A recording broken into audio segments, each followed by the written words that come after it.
Well, welcome to West Country Wanderings. Welcome to one of my Cornwall series. Today we're here at Trethevy Quoit, which is a dolmen, an ancient dolmen, in fact a Neolithic structure, which probably marked some of the early Cornish settlements here in the Duchy. It has 6 huge slab sides to it, and it possibly marked a burial ground, although its entire origins are, well, the historians can't actually agree with it. For me though, its most fascinating feature is this. Let's have a closer look. Now inside the quoit here, you'll notice that this huge giant slab of concrete is supported on one of the uprights by this here. It just makes contact with it by, well, probably less than a square centimetre where the 2 granite pieces touch, and the entire weight of it supported on that. You feel a bit unnerving standing underneath it, think it is going to slide off, but it's been like this for thousands and thousands of years. Locally, this structure is known as the Giant's House. You can just imagine some mythical Cornish creature living in here on Bodmin Moor. It stands some 2.7 metres high. What's that in old money? It's around about 9 feet, I think. And it's looked after by English Heritage, although there are other properties, housing and farmhouses nearby to it. So this is English Heritage land here.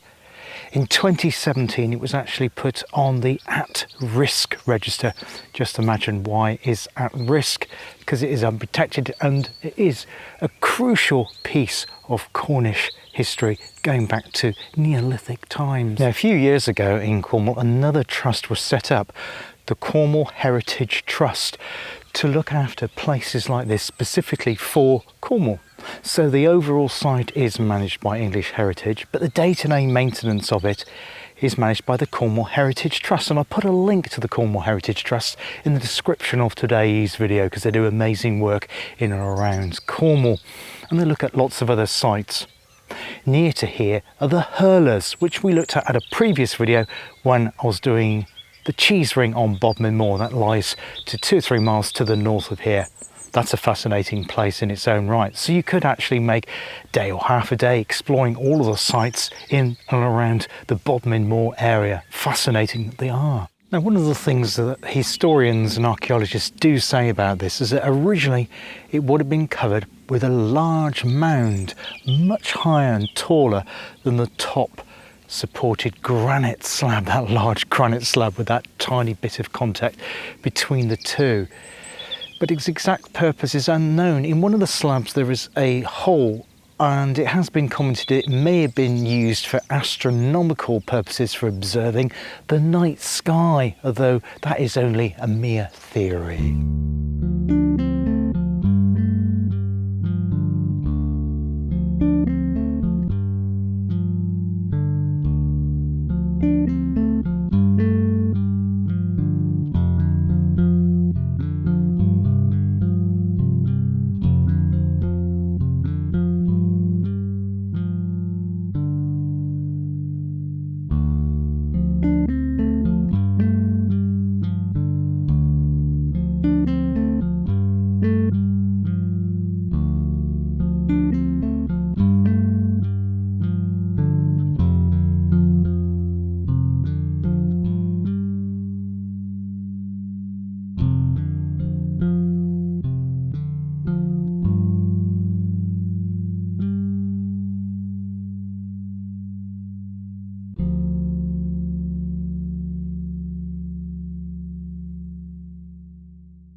Now, even with the mound of earth on top of it, it wouldn't have looked like this, of course, because this slab here, this giant granite slab, at some point, we don't know when, fell inwards. So this slab would have been upright, further supporting this giant slab on top of it.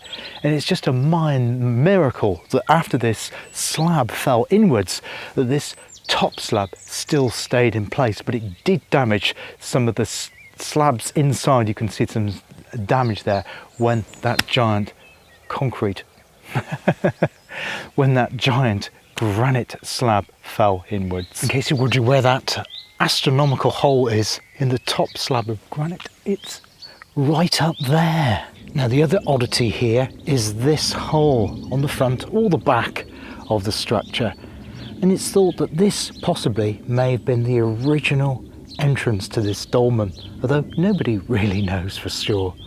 I suppose the final question remains, what was the original purpose of this structure? Well, nobody knows the answer to that 100% clearly.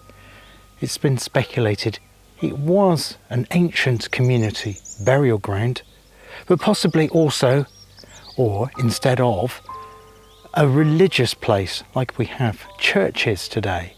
This was originally a Neolithic church, perhaps praying to some Cornish creature or god that we don't understand or don't have recollections in the records of now. Either way, it's a place to speculate, and you can certainly feel some kind of spiritual atmosphere in this place here on Bodmin Moor.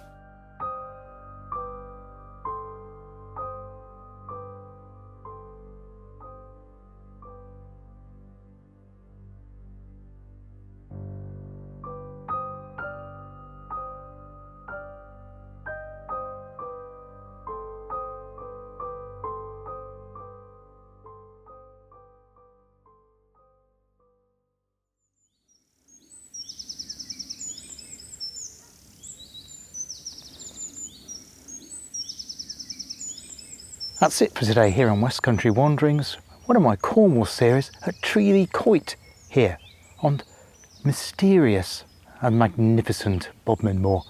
Hope you can join me again for a future video exploring the wider West Country here on West Country Wanderings. Until then, see you soon. Bye for now.